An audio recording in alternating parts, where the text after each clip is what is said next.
Here we are at Small Scale Adventures HQ, ready for an exciting unboxing of the new WPL E1. As you can see, it's coming sturdy outer packaging and the retail box is inside there. So let's get into this and have a look at what we've got.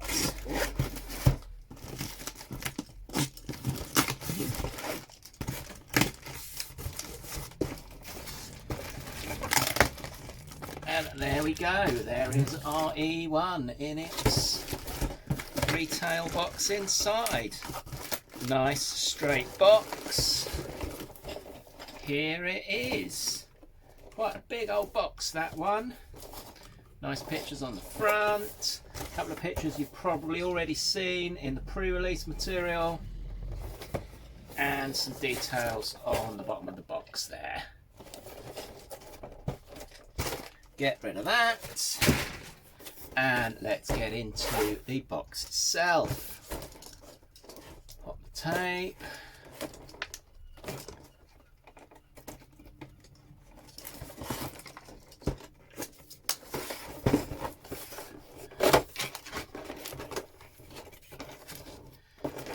Transmitter end first, out it comes.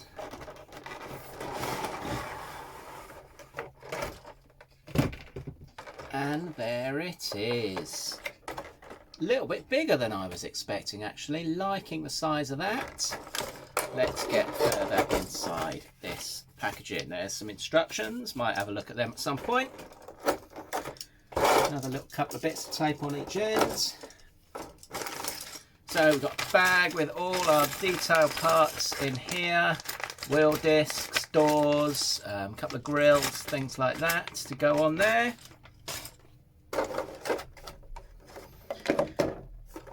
New WPL transmitter, and this has got the car switch feature on it like the Res V3, and the future plans is that there's going to be a dedicated transporter for the E1 as well, so I like the sound of that. And here is our E1.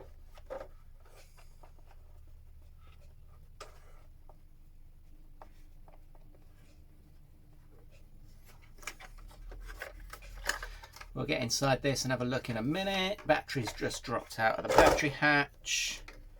Let's disconnect that one because I've just got one on charge. Battery hatch in the middle there. Switch inside that hatch as well. Some detail in the cab. We've got some control levers. Other bits and bobs in there. Lights on the front that work when it powers on.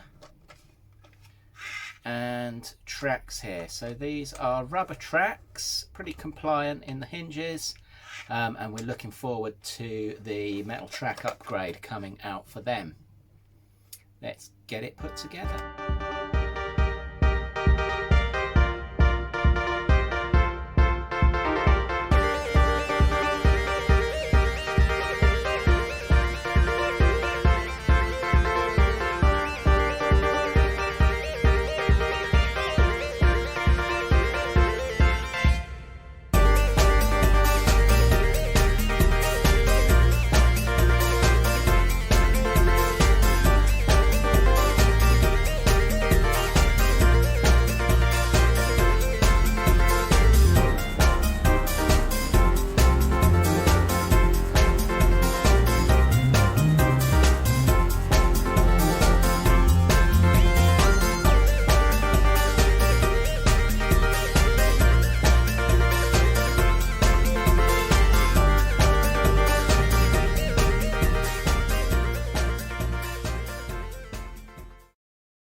And there we have it. There is our 1/16 scale representation of a GAZ 71 all-terrain transport vehicle.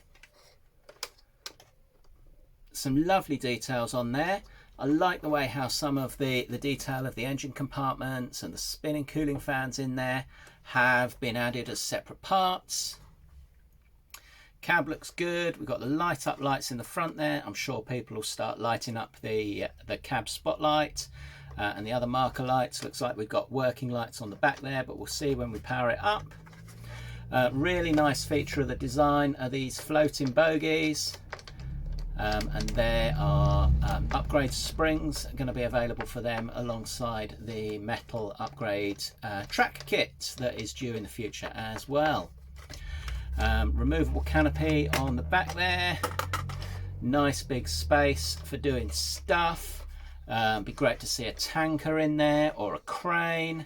And I'll put some pictures at the end of some real life GAZ 71s I've seen doing various jobs in the northern wastes of the Soviet Union. So there we go. Let's get some batteries in it and get it running.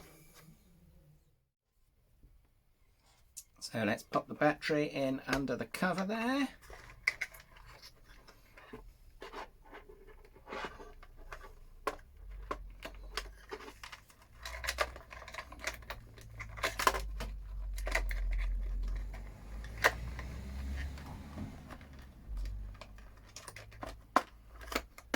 In it goes. See if I can get that down a little bit further. Right, this way up. That's gone in better that time. There we go.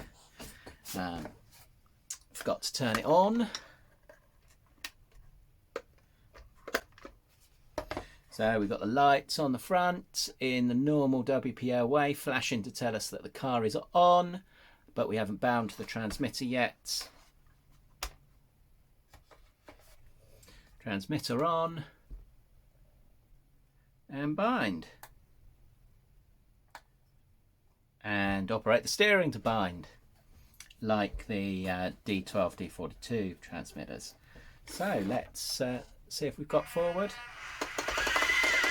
There we go. Looks like we had a wheel out of the tracks there. Let's just check them over. Yeah, that's looking good to go again. And the throttle operates with a clever chip on the receiver board, mixing the throttle and the steering function so that the tank drive operating each track can be controlled from the pistol grip controller.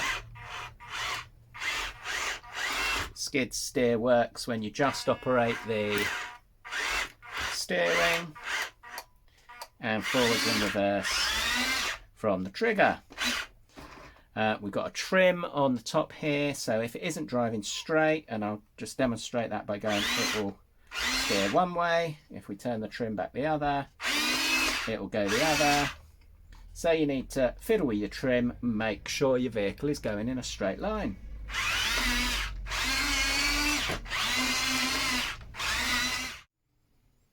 Couple more things on the transmitter before we go outside. We have got a steering rate and a throttle rate control on there. So they default to the slow speed, and you can see it quite clearly with the steering. So we have got slow rate steering, switch the steering rate button, we get a flash of the LED to tell us that's happened, and then we get much quicker steering.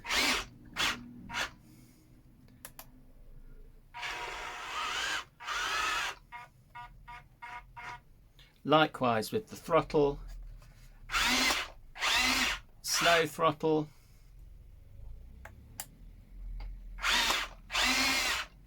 I think I had it on slow throttle, there we go. Fast throttle response and slow throttle response. Let's have a play.